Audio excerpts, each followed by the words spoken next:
Okay, so today's native plant to the USA is Parthenocissus inserta, very similar to Parthenocissus quinquefolia. This species right here, this Parthenocissus inserta, this is native to mostly the western United States as well as the northeastern United States, including Michigan, so kind of like the northern Midwest as well. But anyway, it's very common around here, and it has these beautiful leaves that turn this beautiful red color in the fall, and you can see it's just beautiful. Yeah, super beautiful color in the fall. It's been a little dry here. We're kind of in a drought, so some of the leaves are kind of shriveled. But yeah, this it grows at kind of a moderate rate, and it is beautiful.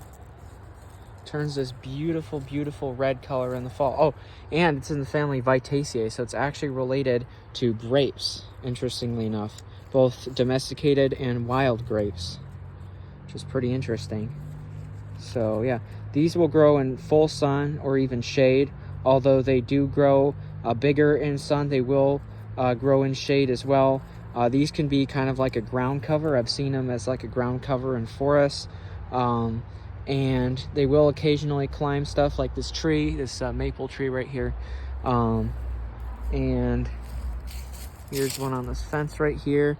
You can see, just like trees, they're not all going to change to red at the exact same time.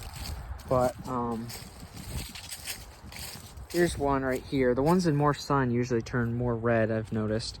But you can see, look at that beautiful color.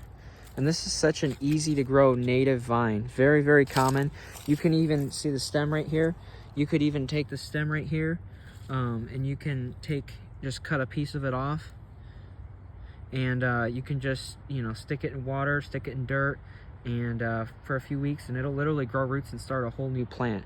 These will root really easily without even using rooting powder. So these are very easy to propagate. You can of course also use seeds. That's probably better for the plant. You get more genetic diversity and stuff, but it is more difficult to do.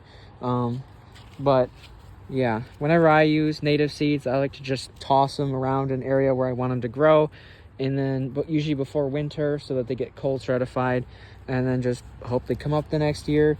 Just put a bunch there, and some of them might come up the next year or the following year.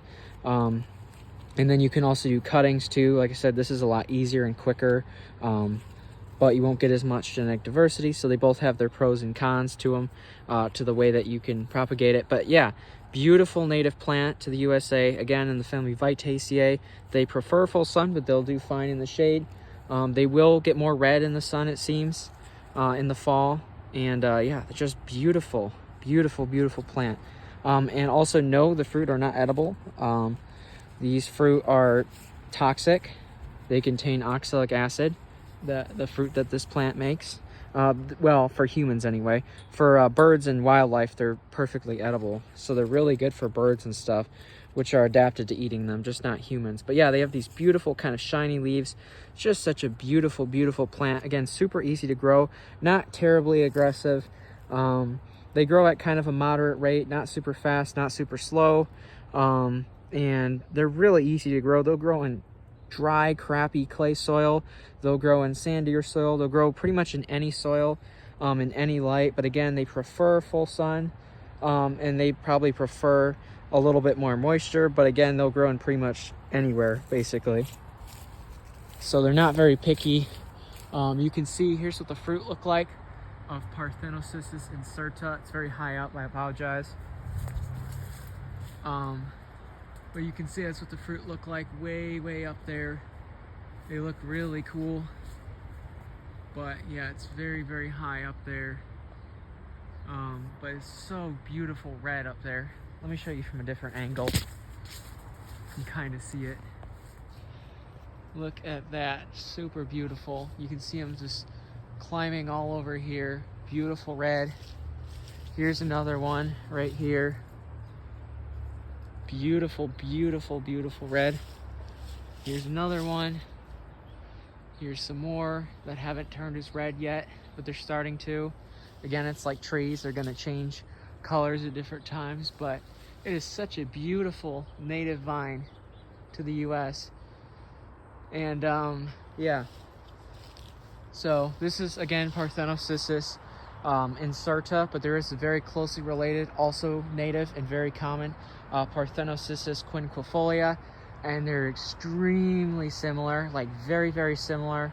But I believe the fruits of Parthenocissus quinquefolia are a little bit darker. They're also smaller, and yeah, so there's some small differences between them, but they're extremely closely related. They both turn this beautiful red in the fall. They grow mostly in the same habitat, except one is native further east and the other is native further west, for the most part. So yeah, either one will work. They pretty much grow in the same conditions. I believe this to be inserta because the fruit are more of a bluey color, and I believe it's inserta because actually both are native to Michigan. The ranges overlap here, but I believe this is Parthenocissus inserta because it doesn't really have those little it'll have little discs like this tendril right here. It'll have a lot of these little discs, and these don't really have them quite as much. These kind of act more like grapevine tendrils. So that's why I think this is a that's why I think this is inserta, because it doesn't have those little things sticking directly to the tree really. So yeah, again, they look incredibly similar, but they are different. The other thing too, you can see the old vines right here.